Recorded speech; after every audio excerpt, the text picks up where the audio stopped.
El timbre sonó justo cuando me secaba las manos tras preparar la cena. No lo pensé 2 veces. Javier había dicho que estaría en casa a las 6, y como un reloj, nunca llegaba tarde. Sonreí, acercándome a la puerta con la calma que solo una madre siente por su único hijo. Pero cuando abrí, el aire cambió. Mamá, dijo Javier, con las mejillas enrojecidas por el viento, quiero presentarte a alguien muy especial. Este es el doctor Miguel Torres, mi mentor. Y entonces lo vi. El hombre junto a mi hijo extendió una mano, confiado, elegante, completamente sereno. Llevaba un abrigo a medida, una bufanda perfectamente anudada, el cabello entrecano peinado hacia atrás desde una frente que no había perdido su arrogancia con el tiempo.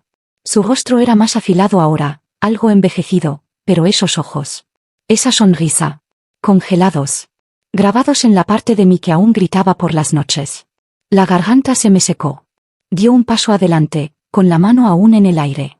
Isabel, dijo, como si fuera la primera vez. Es un verdadero honor. Escuché las palabras.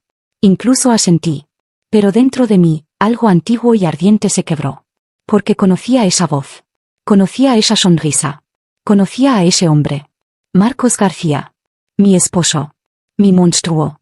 El hombre que enterré hace 20 años, si no en la tierra, al menos en mi memoria. Pensé que lo vi morir. Lo vi desvanecerse en humo, sangre y silencio. Y ahora estaba aquí, a 5 pasos de mi hijo, llevando el nombre de un extraño como una máscara. Oh, logré decir. Doctor Torres. Por favor, pase. Javier no notó mi vacilación. Entró en la casa, hablando emocionado sobre una conferencia en la Universidad de Salamanca, sobre cómo el doctor Torres se había interesado personalmente en su investigación. Ha cambiado mi forma de ver las cosas, dijo. Todo. Cerré la puerta tras ellos, con los dedos temblando contra la madera. Marcos, no, Miguel, entró lentamente, observando el lugar como un hombre que mide paredes para demolerlas. Sonrió al ver las fotos familiares, las estanterías llenas de libros, la cocina donde preparaba tortilla española los domingos. La vida que había construido sin él. Una casa encantadora, dijo. Cálida. Te ha ido bien. Me giré antes de que pudiera ver la tormenta en mis ojos. Hace 20 años, pensé que lo vi arder hasta la muerte. Recé para que así fuera. Encendí una vela cada año en silencio, no para llorarlo, sino para mantener las cenizas intactas. Y ahora, mi hijo, mi corazón, lo había invitado a volver a mi vida. No como una amenaza. No como una advertencia. Sino como una bendición. En Bruselas me llamaban fantasma. En Viena, un susurro. En Barcelona, ya era el doctor Miguel Torres antes de que la tinta secara en mi título falso. Te sorprendería lo poco que la gente cuestiona a un hombre que habla con elocuencia y dolor en el mismo aliento. La clave siempre fue esta: la tragedia te hace magnético, si la llevas bien. Me reconstruí desde las cenizas, pero no las que ella pensó. Isabel creyó que había ganado cuando desaparecí. Que mi silencio era rendición. Nunca lo fue. Nunca me fui. Solo estaba, preparándome. Los cimientos de Miguel Torres se forjaron en galas benéficas y conferencias sobre ética global. El mundo quería un salvador en traje, yo les di uno. Lloré en un escenario en Madrid una vez. Les conté a una sala llena de empresarios que lo había perdido todo en un incendio, que mi esposa, inestable, había desaparecido con mi hijo. Me dieron una ovación de pie. Fue en Valencia donde vi el nombre de Javier por primera vez. Un artículo sobre salud rural, firmado por J. Morales. Algo en ese apellido me removió. Investigué. Mucho. Encontré registros de matrícula, entradas de blog antiguas, fotos. Mi hijo. Adulto. Hermoso. Mío. Tenía los ojos de Isabel, desafortunadamente. Pero el fuego en sus escritos, eso era mío. Lo sabía. Lo sentía en los huesos. Desde ese momento, todo cambió. Comencé a programar conferencias en el norte de España, en ciudades como Bilbao y Santander. Organicé una estancia como profesor invitado en una universidad modesta en Oviedo. Me presenté con el nombre que ya había ganado respeto internacional, Dr. Miguel Torres. Nadie lo cuestionó. Encontrarlo fue fácil después de eso. Lo conocí fuera de un seminario sobre bioética. Me presenté de manera casual. Elogié su argumento. Lo invité a un café en una plaza soleada. El chico estaba hambriento, de guía, de estructura, de una figura paterna que ni siquiera sabía que necesitaba. Y yo se lo di todo, generosamente. Se abrió en semanas. Habló de su madre con reverencia, pero también con distancia. Me crió sola, dijo. Nunca me contó mucho del pasado. Por supuesto que no. Esa siempre fue su estrategia. El silencio como santidad. El victimismo como poder. Ella piensa que no sé lo que hizo. Cree que no vi cómo me difamó, cómo escondió al chico, cómo se reinventó como un ángel de barrio en las afueras de Sevilla. Pero lo vi todo. Ella me lo robó. Pero soy paciente. Lo bastante paciente como para esperar 20 años por el jaque mate perfecto. No necesito violencia. No necesito fuego. Solo necesito la verdad, como yo decida definirla. Tu madre es extraordinaria, le dije a Javier la semana pasada. Pero compleja. Tenía episodios. Incluso entonces. Lo dije con suavidad. Con cuidado. La semilla no necesita florecer hoy. Solo necesita echar raíces. Y cuando lo haga, él se volverá hacia mí. Porque, ¿qué hijo no elegiría la luz sobre la sombra? Ella pensó que ganó. No lo hizo. No lloré cuando volví a ver a Marcos. Ni frente a él. Ni frente a Javier. Pero esa noche, cuando la casa estaba en silencio y mi hijo dormía arriba, me senté en el suelo del baño con el armario abierto y la luz apagada, temblando tan fuerte que apenas podía respirar. 20 años. Había enterrado ese capítulo como a un cadáver, sin atreverme a desenterrarlo. Pero ahora estaba en mi cocina, bebiendo mi café, riendo con mi hijo. A la mañana siguiente, conduje a Sevilla con la excusa de un taller de orientación psicológica. En realidad, me reuní con un viejo contacto en un rincón polvoriento de una biblioteca jurídica. Todavía me debía un favor. En unas horas, tenía copias del informe policial original, registros del cuerpo de bomberos y las fotos médicas que nunca se archivaron correctamente. Las sostuve con guantes de látex, con las manos temblando. Él casi me mató. Y todos lo dejaron pasar. Pero eso no fue lo peor. Hice un pacto con el diablo después del incendio. Cuando Marcos desapareció, presuntamente muerto, mi hermana Laura me ayudó a presentar la reclamación del seguro. Toma el dinero, susurró. Cría al chico. Empieza de nuevo. Y lo hice. Acepté los 200.000 euros del acuerdo. Construí esta casa. Le di a Javier toda la seguridad que pude construir. Pero si Marcos estaba vivo, si algo de esto salía a la luz. Saqué la vieja llave de una caja de joyas que no había abierto en una década. Grabada en un lado, Ginebra. La miré durante horas. El depósito aún existía. Guardaba las cintas. El kit de ADN. La carta que escribí para Javier en su 18 cumpleaños y que no pude entregarle. Pero abrirlo ahora podría significar prisión. Fraude. Ruina pública. No dormí esa noche. Y mientras yo dudaba en el miedo, Marcos avanzaba. Llevó a Javier a cenar a un restaurante de tapas. Lo invitó a asistir a sus conferencias. Le trajo una copia firmada de su último libro. Vi a mi hijo brillar como una vela encendida desde dentro, orgulloso, honrado, finalmente visto. Y entonces llegó el desliz. Dijo que te conoció una vez, me comentó Javier despreocupadamente durante el desayuno. Hace mucho tiempo. Dijo que eras brillante, pero complicada. ¿Que tuviste una crisis una vez? Se me cayó la sartén. Las manos se me humedecieron. ¿Dijo eso? Ese. No quería cotillear. Lo dijo con respeto. Sonreí. Mentí. Dije que no recordaba a Miguel Torres. Pero sentí el cambio. Sutil, como una grieta en los cimientos. Me estaba erosionando, lentamente, metódicamente. Cambiando el suelo bajo los pies de mi hijo. Esa noche, busqué el nombre de Marcos en mi portátil. Rastreé dominios de correo, registros de donaciones, servidores encriptados. No se escondía, no realmente, se ocultaba a plena vista. Y entonces lo encontré. Una nube de respaldo vinculada a una cuenta antigua. Oculta dentro, un contacto guardado con un número español. Laura. Mi hermana. Estaba en contacto con ella. La única persona que conocía todos los secretos que enterré. La única persona que me ayudó a fingir su muerte. No había hablado con Laura en 6 años. Nuestras últimas palabras fueron amargas, escupidas en un pasillo de hospital tras el funeral de nuestra madre.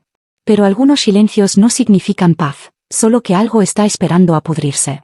Abrió la puerta de su casa alquilada en Málaga con una bata de lana y zapatillas, el rímel corrido bajo un ojo.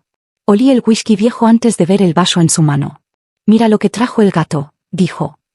¿Vienes a pegarme o a darme las gracias? ¿Por qué está tu número en sus contactos? Pregunté. Su boca se tensó. Laura.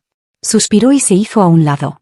Entré en la sala donde crecimos, la misma alfombra gastada, el mismo sofá hundido de nuestra infancia en un pueblo cerca de Granada. Todo aquí seguía roto. No sabía que iba a volver, dijo, dejándose caer en el sofá con un golpe. Te lo juro, Isa. Me llamó una vez. Solo una. Después del incendio. Pensé que estaba muerto como todos, y luego, no lo estaba. Tú me ayudaste a presentar la reclamación. Hizo una mueca. Necesitabas el dinero, y yo necesitaba salir. Las dos nos estábamos ahogando. Tú firmaste el certificado de defunción. Presentaste mi declaración. Sabías que estaba vivo. Los ojos de Laura brillaron. Me hizo prometer. Dijo que si se lo contaba a alguien, también me encontraría a mí. Dejaste que criara a Javier sola con eso sobre nosotras. Lo criaste a salvo. Eso es más de lo que nosotras tuvimos. La miré. A esta mujer que una vez me trenzó el pelo cuando mamá estaba demasiado borracha para levantarse. Que me pasaba caramelos a escondidas después de que Marcos me magullara el brazo y lo llamara accidente. Mi hermana mayor. Mi traidora. Ella apartó la mirada primero. Pensé que se había ido para siempre, dijo. Dijo que no tenía interés en vengarse. Que empezaría de nuevo, que sería otra persona. Me dijo que nunca volvería. ¿Lo creíste? Necesitaba creerlo. Me senté frente a ella. Mis costillas dolían con el recuerdo. Esa noche volvió en fragmentos. El crepitar del aire con humo. El ardor de su mano en mi mejilla. Mis pies arrastrándose mientras gateaba hacia el pasillo, con el fuego lamiendo las cortinas. Y Marcos, riendo, cerrando la puerta tras de sí.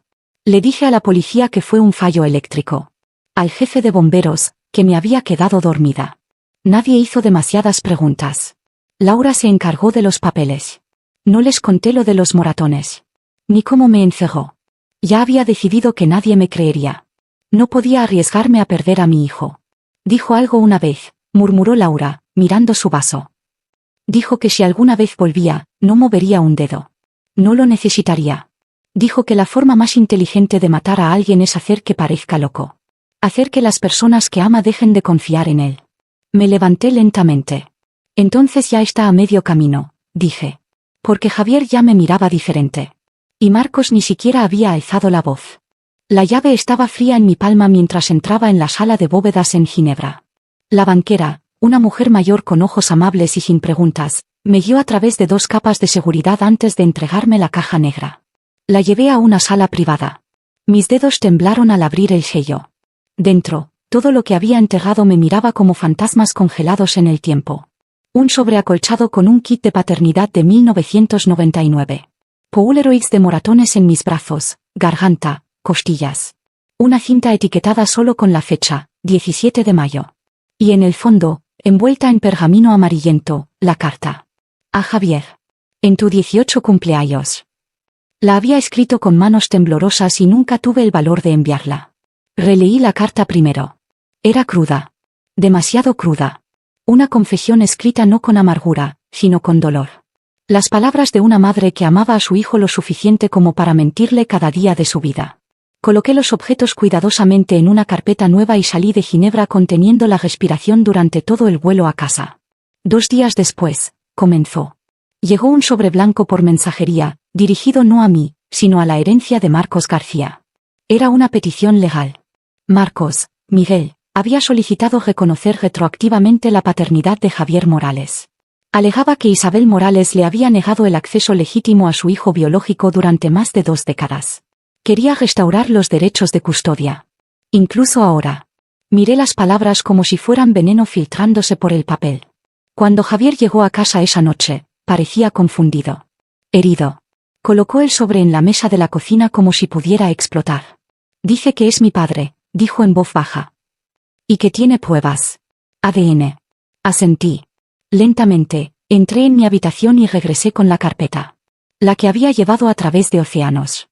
También tengo pruebas, dije. Y esto, extendí la carta sellada, es tuyo. La tomó sin decir palabra.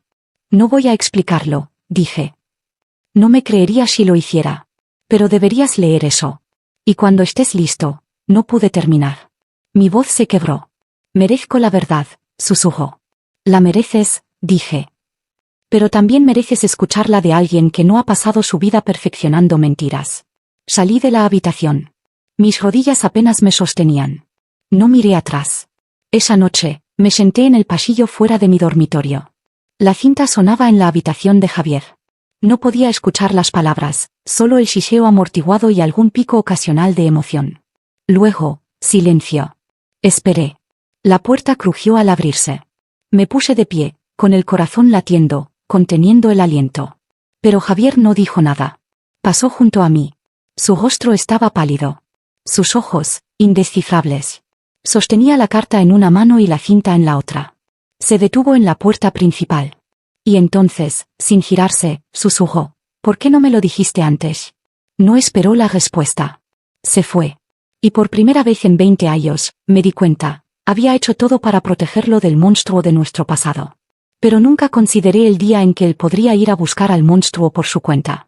La audiencia se celebró en una sala beige en un juzgado de Sevilla que olía levemente a papel viejo y madera pulida. Nada dramático. Nada cinematográfico. Solo una mesa larga, un juez con ojos cansados y unas sillas demasiado incómodas para sentirse como justicia. Marcos llegó primero, por supuesto. Puntual. Impecable. Llevaba un traje de 3 piezas que lo hacía parecer más un hombre recibiendo un premio a toda una carrera que alguien que había construido un reino sobre mentiras. Saludó al secretario del tribunal con encanto. Asintió a la taquígrafa como si fueran viejos amigos. Y cuando entré, se giró hacia mí con una sonrisa. Cálida. Casi afectuosa. Como si esto fuera un reencuentro. No me inmuté. Señora Morales, dijo el juez, revisando los documentos frente a él. Ha presentado una moción para contrarrestar la reclamación de paternidad con pruebas que cuestionan la idoneidad e identidad del señor Torres. ¿Está preparada para proceder? Me levanté lentamente. Lo estoy. Abrí la carpeta y entregué el contenido: copias certificadas de los archivos de Ginebra, una carta notariada de Laura y la cinta, ahora digitalizada y transcrita. Mis manos no temblaron. El juez examinó los materiales, frunciendo el ceño. Tendremos que revisar la admisibilidad de las grabaciones más antiguas, pero esto, levantó la declaración de Laura, es significativo. Marcos seguía pareciendo tranquilo. Apenas. Señoría, dijo con suavidad, debo objetar la admisión de material emocionalmente cargado y no verificado, especialmente cuando se presenta como una táctica de última hora para interrumpir una legítima reclamación de restauración familiar. El juez alzó una ceja. La restauración familiar requiere una historia de presencia, señor Torres. Sus propios documentos admiten que no ha tenido contacto con el señor Morales hasta este año. Mi ausencia, respondió, no fue por elección. Lo vi inclinarse hacia la actuación, con la indignación justa en plena exhibición. Pero entonces pasó algo. Algo pequeño. Vio el USB en el escritorio del secretario, el que contenía la grabación. Lo sabía. Vi el destello en sus ojos. El tic en su mandíbula. El cálculo desmoronándose, momento a momento. El juez pidió un breve receso para examinar los materiales en privado. Marcos fue escoltado a una sala lateral para esperar. Lo que no sabía era que había arreglado que un amigo periodista, que me debía mucho, colocara una cámara oculta en esa área de espera.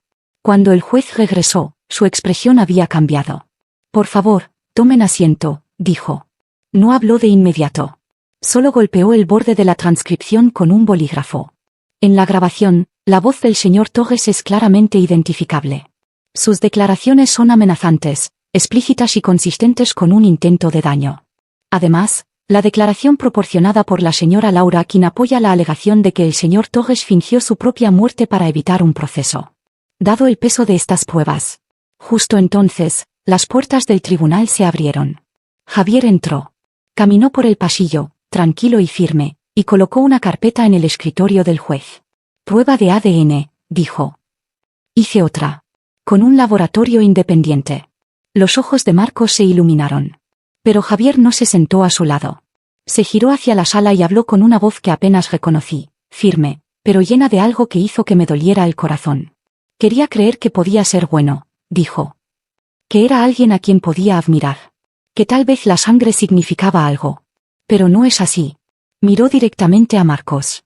La sangre no es amor. Y las mentiras no te hacen padre. La sala quedó en silencio. Señoría, dije, si el tribunal lo permite, me gustaría reproducir la grabación. Se concedió el permiso. El audio llenó la sala. La voz de Marcos, cruel, burlona, sin filtros. Yo, llorando. Suplicando. El sonido del fuego crepitando. Sus palabras finales en la cinta. Nadie vendrá por ti, Isabel. Nunca. Cuando la cinta terminó, nadie se movió. Entonces llegaron los alguaciles. Se acercaron a Marcos en silencio. No se resistió, pero sus manos temblaban. La máscara finalmente se había caído.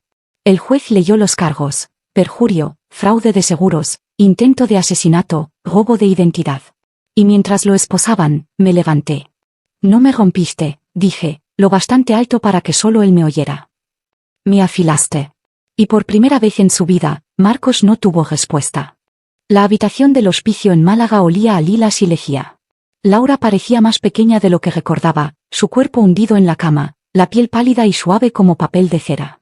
Sus ojos se abrieron cuando entré. Isa, susurró, con una triste sonrisa en los labios. No estoy aquí para pelear, dije suavemente, colocando las flores en el alféizar. No queda nada que ganar. Asintió. No hablamos de Marcos. Ni de la bóveda. Ni del incendio. Esos fantasmas habían sido exorcizados. Me quedé con ella un rato. Le tomé la mano. Le conté sobre los planes de graduación de Javier, sobre cómo había vuelto a dibujar, como cuando era niño. Ella sonrió y cerró los ojos. Cuando llegó la enfermera, besé su frente y me fui, sintiendo que algo se aflojaba en mi pecho. Esa semana, Javier y yo nos sentamos frente a una terapeuta especializada en recuperación de traumas en Sevilla. Al principio, no podía mirarme a los ojos. Lo dejé entrar, susurró. Lo traje a ti. Extendí la mano y tomé la suya. A mí también me engañó una vez, ¿recuerdas? Dije. Entonces tú solo eras un bebé. Levantó la vista. Y por primera vez en meses, vi al chico que crié. El que una vez me llamó su mundo entero. Volví al trabajo unas semanas después. Lentamente. Silenciosamente. Mis clientes en el centro de orientación psicológica me recibieron con sonrisas cautelosas. Retomé la escucha del dolor de otras personas, pero algo en mí había cambiado. Ya no escondía el mío. Una mañana, llegó un sobre blanco por correo. Miré la dirección del remitente, Ministerio de Justicia, División de Fraudes, y me preparé. Dentro había una sola carta. A la luz de nuevas pruebas y las circunstancias que rodean el engaño del señor García, todos los cargos relacionados con su reclamación de 2004 han sido formalmente desestimados. Mi aliento salió en un suspiro silencioso. Cerré los ojos y dejé que me recorriera. Durante 20 años, guardé silencio porque pensé que la verdad nos destruiría. Pero al final, fue lo único que pudo salvarnos.